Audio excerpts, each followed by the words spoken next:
युवाओं की ऊर्जा का कर्तव्य बोध और सेवा भाव के साथ राष्ट्र निर्माण में उपयोग करने के उद्देश्य हेतु माई भारत नाम की एक यूनानिमस संस्था बनाने का निर्णय लिया है। माई भारत, मेरा युवा भारत। माई भारत, MY, माई भारत, मेरा युवा भारत।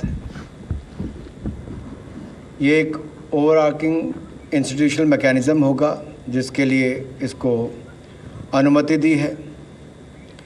अगर आप थोड़ा समय पहले देखें, अगर 2 साल पहले भी कोविड के काल में देश और दुनिया के सामने एक बहुत बड़ी चुनौती आई थी और उस समय भी भारत के युवाओं ने सरकार के साथ कंधे से कंधा मिलाकर मास्क बनाने से लेकर दवाई वितरण से लेकर और कोविड वैक्सीनेशन तक, यहाँ तक कि आरोग्य सेतु ऐप से लेकर कोविन ऐप तक, अगर देश भर में जागरूकता का अभियान किसी ने सबसे ज़्यादा सहयोग दिया तो भारत के युवाओं ने दिया है।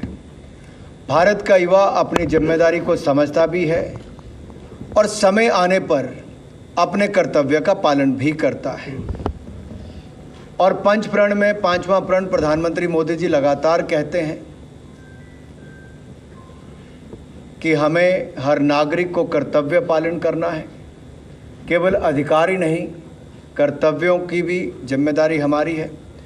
तो अमृत काल में भारत को सशक्त और सबल बनाने के लिए आवश्यक है कि युवाओं में सेवा भाव हो और कर्तव्य बोध का संचार हो और उनकी सोच में देश के दर्शन और इतिहास का समावेश हो और उनमें भारत को आत्मनिर्भर भारत और विकसित भारत बनाने का दृढ़ निश्चय, दृढ़ संकल्प हो। ये लगन जब हमारे भारत के युवाओं में होगी तो निश्चित तौर पर अगले 25 वर्षों में भारत को नई ऊंचाइयों पर ले जाने के लिए एक विकसित राष्ट्र बनाने में भारत के युवा एक बहुत बड़ी भूमिका निभा सकते हैं। और स्वच्छ भारत में भी आपने देखा कि सड़कों पे निकल के स्वच्छता के एम्बेसडर के रूप में भारत के युवाओं ने एक बहुत बड़ी भूमिका निभाई है।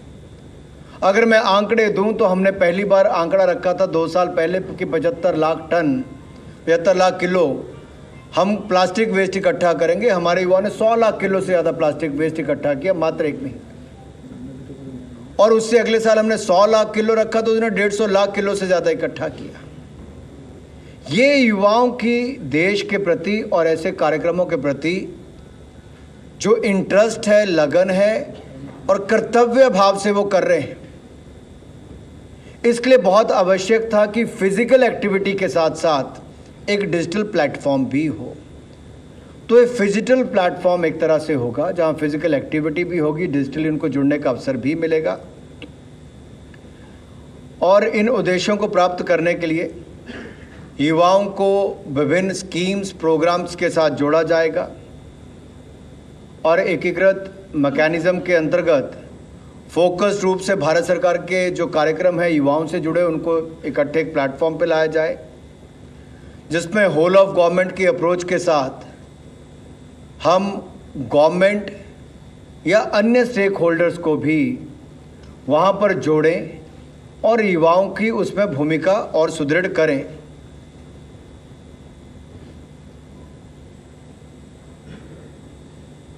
नेशनल एजुकेशन पॉलिसी में भी वॉलंटरी कम्युनिटी पार्टिसिपेशन के उद्देश्य को प्राप्त किया जा सके, उस दिशा में भी ये कारगर सिद्ध होगा।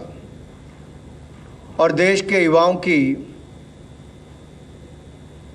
सरकारी, गैर सरकारी ऐसे कार्यक्रमों में भागीदारी भी, उनकी ट्रेनिंग भी और उनकी एस्पिरेशंस और जो हमारी समुदायों की ज़रूरत है, कम्युनिटी नीड्स जो है, उसको देखते हुए इनकी यूथ की एस्पिरेशन भी पूरी हो, उस दिशा में भी ये काम करेगा। और जो पॉलिसी सरकार की है वो भी, जब इतने करोड़ों युवा देश के एक प्लेटफॉर्म पर जुड़ेंगे, माई भारत एक ऐसा एस्पिरेशनल बॉडी है जहां पर युवा करोड़ों की तादाद में जुड़ेंगे देश और विदेश से और भारत को विकसित भारत बनाने के लिए, आत्मनिर्भर भारत बनाने के लिए माई भारत प्लेटफॉर्म कारगर सिद्ध होगा। इसमें मैंने जब डोमेस्टिक और ग्लोबल यूथ की बात की तब मैं स्टूडेंट से लेकर प्रोफेशनल सबकी बात कर रहा हूँ।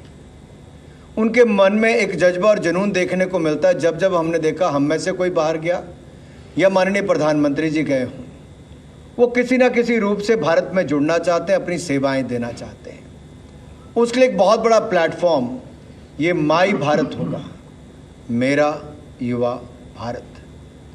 और इस प्लेटफॉर्म के माध्यम से अगर मैं आपको कहूं तो जहां एक और एक्सपीरियंशियल लर्निंग की बात करें, जन भागीदारी, युवा संवाद हो या हमारे यूथ पार्लियामेंट जैसे कार्यक्रम हों, कल्चरल एक्टिविटीज़ हों, यूथ फेस्टिवल्स हों, ऐसे बहुत सारे अन्य प्रोग्राम किए जा सकते हैं। नेशनल या इंटरनेशनल यूथ एक्सचेंज हो, बहुत सारे ऐसे कार्यक्रम उसको करने का अवसर भी मिलेगा।